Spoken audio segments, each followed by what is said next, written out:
Assalamualaikum warahmatullahi wabarakatuh. Halo Bapak Ibu semua pejuang CPNS tahun 2019. Semoga Bapak Ibu semua dalam keadaan sehat walafiat. Kembali lagi di channel Guru F. Pada video kali ini, saya akan membahas kelanjutan CPNS tahun 2019, yakni terkait pendaftaran ulang peserta seleksi kompetensi bidang atau SKB pada seleksi calon pegawai negeri sipil formasi tahun 2019, Badan Kepegawaian Negara tahun anggaran 2020. Simak terus videonya. Jangan lupa untuk klik tombol subscribe di bawah ini, karena dengan subscribe sudah membantu channel ini untuk terus berkembang. Serta aktifkan loncengnya supaya ada notifikasi setiap saya mengupload video baru. Seperti yang sudah diketahui selama ini, proses seleksi CPNS tahun 2019 yang seharusnya setelah tahap SKD, ada tahap selanjutnya yakni tahap SKB atau seleksi kompetensi bidang.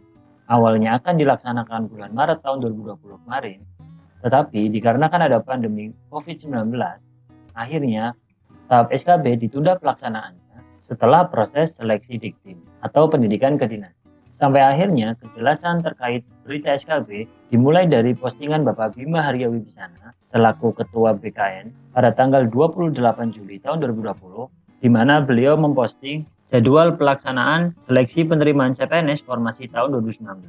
Kemudian pada tanggal 29 Juli tahun 2020, BKN lewat akun resminya di Instagram menegaskan postingan sebelumnya dari Bapak Bima Haryawibisana terkait jadwal pelaksanaan seleksi penerimaan CPNS formasi tahun 2019 melalui diagram alur seperti berikut. Kemudian, pada tanggal 31 Juli tahun 2020, BKN melalui situs resminya bkn.go.id memposting pengumuman terkait pendaftaran ulang CPNS BKN tahun 2019. Kurang lebih isi beritanya seperti berikut. Berkenaan dengan diterbitkannya Surat Kepala Badan Kepegawaian Negara selaku Ketua Tim Pelaksana Seleksi Nasional Pengadaan CPNS tahun 2019 perihal jadwal pelaksanaan seleksi penerimaan CPNS formasi tahun 2019, bersama ini kami informasikan kepada peserta yang dinyatakan lulus seleksi kompetensi dasar dan berhak mengikuti seleksi kompetensi bidang. Lebih lanjut silakan klik pengumumannya di link berikut. Bapak Ibu bisa juga mendownload pengumumannya di kolom deskripsi video ini. Berikut surat pengumumannya. Informasi pertama adalah peserta yang dinyatakan lulus SKD dan berhak mengikuti SKB sesuai dengan pengumuman panitia seleksi pada tanggal 23 Maret tahun 2020, peserta berhak mengikuti seleksi kompetensi bidang dan peserta wajib melakukan pendaftaran ulang pada tanggal 1 sampai dengan 7 Agustus tahun 2020 melalui akun masing-masing pada laman sscn.bkn.go.id. Jadi silakan Bapak Ibu login kembali pada akun Bapak Ibu masing-masing kurang lebih seperti berikut. Jangan lupa login menggunakan NIK dengan password, lalu Bapak Ibu klik masuk. Tampilannya masih seperti berikut, masih berupa resume pendaftaran. Lalu informasi yang kedua, peserta yang berhak mengikuti SKB, sebagaimana dimaksud pada angka 1, dapat memilih kembali lokasi tes dan diperkenankan untuk melakukan perubahan lokasi sebanyak 3 kali pada tanggal 1 sampai dengan 7 Agustus.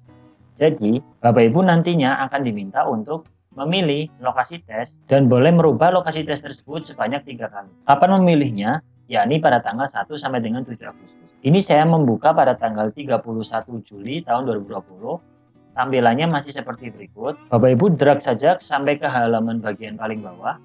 Jika Anda lulus SKD, akan ada keterangan seperti berikut. Selamat Anda lulus SKD dan dapat melanjutkan ke seleksi tahap berikutnya, yakni SKB. Lalu, ada informasi pemilihan lokasi ujian SKB dapat dilakukan pada tanggal 1 Agustus mulai pukul 11 sampai dengan tanggal 7 Agustus pukul 23.59 waktu Indonesia bagian Barat. Kemudian di informasi ketiga, peserta yang berhak mengikuti SKB sebagaimana dimaksud pada angka 1 wajib melakukan pencetakan kartu ujian SKB mulai tanggal 8 Agustus. Informasinya juga ada di halaman akun Bapak Ibu masing-masing.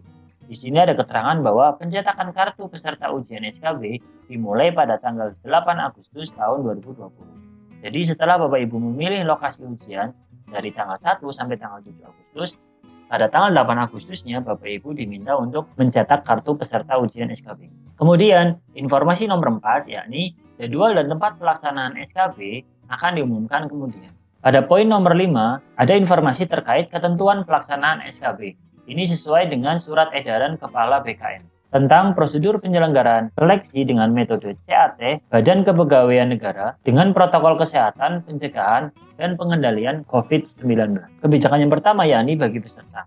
Yang pertama, dianjurkan untuk melakukan isolasi mandiri mulai 14 hari sebelum pelaksanaan tes. Jadi jika nantinya Bapak Ibu sudah mengetahui tanggal tes SKB-nya, Bapak Ibu diminta untuk melakukan isolasi mandiri 14 hari sebelum pelaksanaan tes tersebut. Kemudian yang kedua, tidak diperkenankan mampir ke tempat lain selain ke tempat tes. Kemudian yang ketiga, tetap memperhatikan jaga jarak minimal 1 meter dengan orang lain.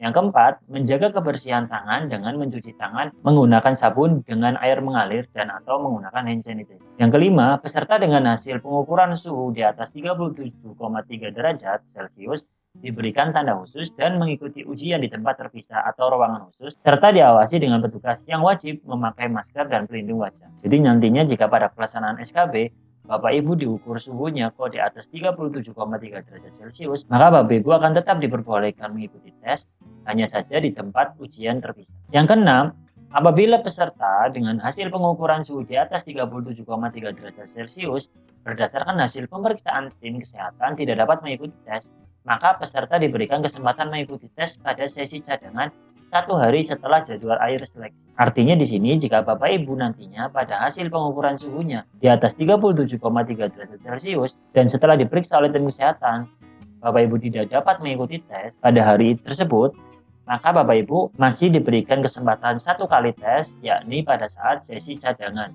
Sesi cadangan sendiri akan dijadwalkan setelah seleksi utamanya berlangsung. Kemudian yang ketujuh, peserta yang berasal dari wilayah yang berbeda dengan lokasi tes mengikuti ketentuan protokol perjalanan yang ditetapkan oleh pemerintah.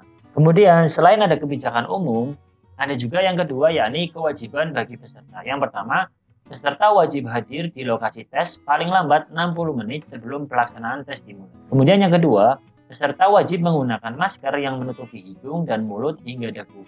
Jika diperlukan, penggunaan pelindung wajah bersama masker sangat direkomendasikan sebagai perlindungan tambahan. Kemudian yang ketiga, peserta wajib membawa kartu tanda penduduk dan kartu tanda peserta ujian SKB, serta menunjukkan kepada panitia. Ini mungkin banyak pertanyaan juga terkait apakah harus membawa kartu tanda peserta ujian SKD kemarin. Kalau dari sini, yang diwajibkan hanya membawa kartu tanda peserta ujian SKB saja. Kemudian yang keempat, peserta juga diwajibkan membawa pensil kayu, bukan pensil mekanik. Yang kelima, peserta mengenakan kemeja atas berwarna putih, polos tanpa corak, dan celana panjang atau rok berwarna gelap. Tidak diperkenankan memakai kaos, celana berbahan jeans, dan sendal, serta bagi peserta yang berjilbab menggunakan jilbab berwarna gelap. Ini kurang lebih sama seperti aturan pada saat ujian SKD kemarin. Kemudian yang keenam, peserta wajib duduk pada tempat yang ditentukan. Kemudian yang ketujuh, peserta melakukan penitipan barang di tempat yang ditentukan dengan tetap menjaga jarak minimal 1 meter. Kemudian yang kedelapan, peserta mendengarkan pengarahan panitia sebelum pelaksanaan tes dimulai. Dan yang terakhir, peserta mengerjakan semua soal tes yang tersedia sesuai dengan alokasi waktu. Kemudian ada juga larangan bagi para peserta. Ada juga sanksi bagi peserta jika melakukan pelanggaran. Informasi terakhir terkait informasi lain-lain. Demikian video saya kali ini. Share video ini jika bermanfaat. Jangan lupa like, komen, dan subscribe dengan cara klik di layar ini. Terima kasih, semoga bermanfaat. Assalamualaikum warahmatullahi wabarakatuh.